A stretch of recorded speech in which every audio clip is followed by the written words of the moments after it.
Boa tarde. No âmbito do decreto presidencial que autoriza a cobrança no ensino secundário, Simprof apela ao Ministério da Educação para que aplique taxas tendo em conta a condição social das famílias. General Miala pode vir a supervisionar todos os serviços secretos, todos os serviços de inteligência de Angola. Estados Unidos da América e a União Europeia não reconhecem o governo de Lukashenko. Esta é a sua síntese informativa. No âmbito do decreto presidencial número 129/20, que autoriza a cobrança no ensino secundário, o Sindicato Nacional dos Professores apela ao Ministério da Educação para que aplique taxas tendo em conta a condição social das famílias. Falando a Camunda News, o secretário-geral do Simprof, Ademar Ginguma, não se manifesta contra a cobrança e sublinha que a medida tem respaldo legal na Lei 32/20 de 12 de agosto, diploma que alerta a Lei de Base do Sistema de Educação e Ensino.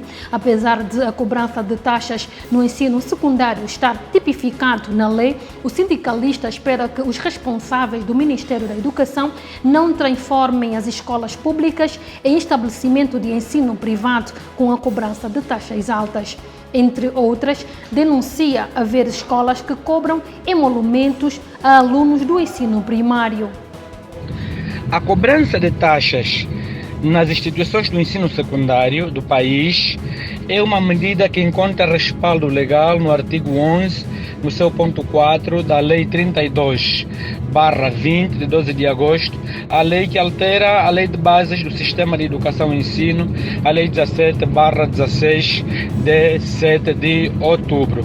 Se formos a visitar a mesma lei e nos artigos já mencionados, vamos encontrar claramente que a lei estipula que os pais encarregados de educação ou os próprios estudantes já adultos devem, na verdade, comparticipar pagando as suas inscrições ou então pagando todos os serviços que são prestados por essas instituições.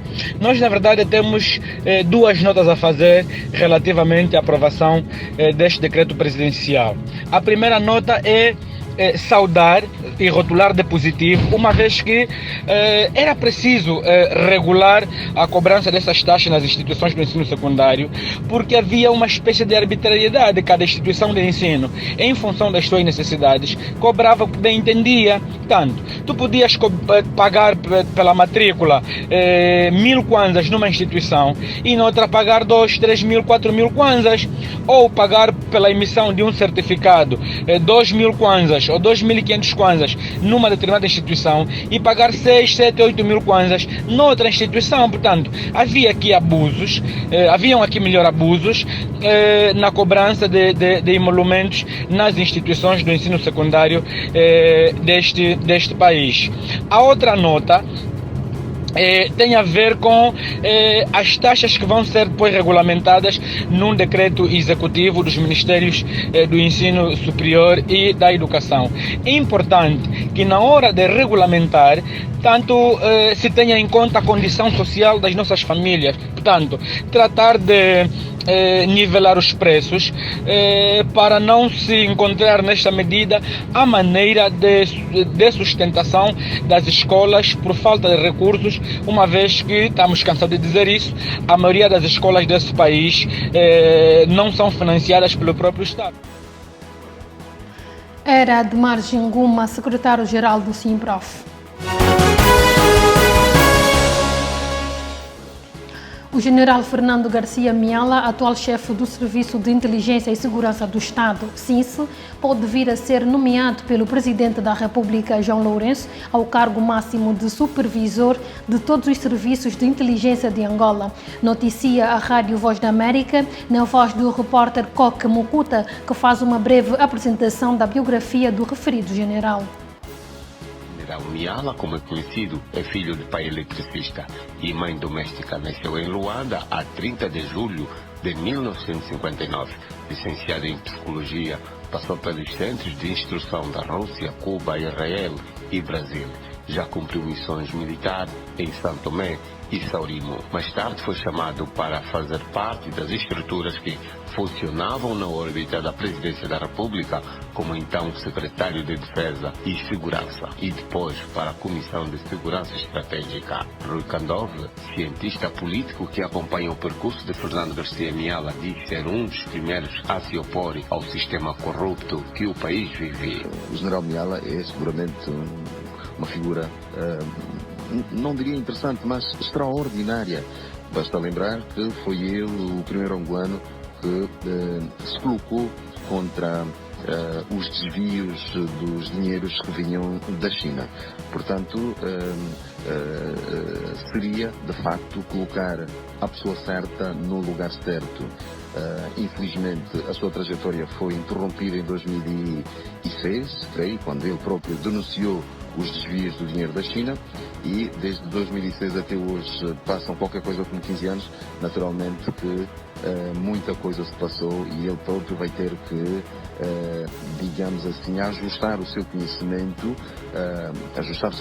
técnico operacional, porque à medida que o tempo vai passando, os métodos, as metodologias, os processos vão se afinando. Já José Gama, especialista em relações internacionais e diplomacia, caracteriza Fernando Garcia Miala como responsável pelo trabalho de inteligência que levou o governo angolano a desativar as redes externas da UNITA e o fim do conflito armado. Logo a seguir, deixa o governo central para ser nomeado como diretor-geral do recém-criado Serviço de Inteligência Externa, órgão dependente do Presidente da República, que foi responsável pelo trabalho de inteligência que levou o governo de Angola a desativar redes externas da guerrilha da UNITA, que culminou com o enfraquecimento destas forças lideradas por Jonas Savimbi e colocou, pois, o fim do conflito armado em território nacional. A terceira fase é a fase da gestão do CIE em período de paz, em que depois de enfrentar uma bicefalia no aparelho de segurança nacional, em que é emboscado por uma outra corrente interna que o afasta, prende e sequestra literalmente o poder do então presidente José Eduardo dos Santos, e este mesmo grupo que o afasta ganha espaço para realizar aquilo que é considerado um dos maiores ataques ao empréstimo bilionário concedido pela China, dando lugar à corrupção em Angola. Foi o período em que o presidente José Eduardo dos Santos é remetido a um clima de vulnerabilidade. A quarta fase é o período em que está afastado do poder e é convidado para voltar ao serviço do Estado como novo diretor do Serviço de Inteligência e Segurança de Estado, tendo o novo presidente João Lourenço na tomada de posse justificado que foi buscá-lo por ser praticamente um dos poucos que passou por todos os serviços e que com ele contava para a garantia da defesa e da soberania nacional. Ouvíamos o repórter Coca Mokurta sobre a biografia do general Miala. A União Europeia e os Estados Unidos da América não reconhecem Alexander Lukashenko como presidente legítimo da Bielorrússia.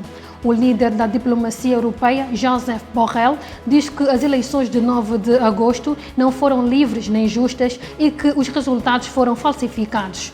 O diplomata considera por isso que a tomada de posse de Lukashenko não reflete a vontade do povo bielorrusso. Os Estados Unidos são da mesma opinião e apelam a um diálogo nacional e as novas eleições.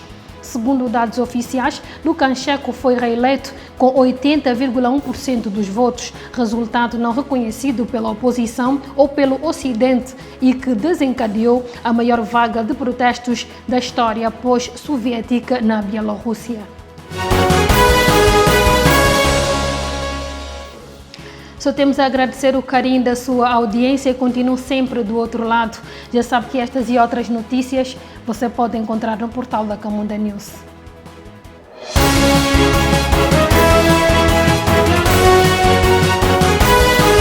Camunda News. Informação atualizada e cidadania.